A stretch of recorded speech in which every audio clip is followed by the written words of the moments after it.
ونحن ما أحوجنا إلى أن نصل إلى النتيجة التي وصلت إليها أوروبا، ووصلت إليها جنوب إفريقيا، ووصلت إليها أمريكا، ووصلت إليها المملكة المتحدة بريطانيا، ووصلت إليها لبنان، ووصلت إليها الجزائر، ووصلت إليها مجتمعات كثيرة غرقت في الدم. ما أحوجنا إلى أن نصل إليها بدون أن نغرق في الدم.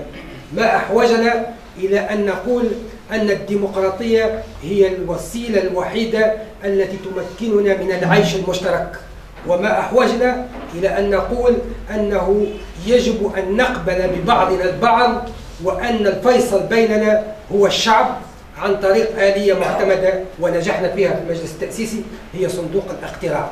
ما أحوجنا أن نقول أن هذا البلد يتسع لجميع أبنائه ولجميع مكوناته ولجميع آرائه ولجميع أفكاره ولجميع أحزابه ولجميع نقاباته ولجميع منظماته لكل من يريد أن يدلي بدلوه في الشأن العام، بشرط وحيد هو أن لا يحقق أهدافه بالقوة وبالعنف.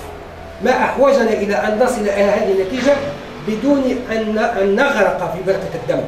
هناك للأسف بعض القوى تريد أن نغرق في بركة الدم لكي نصل إلى هذه النتيجة.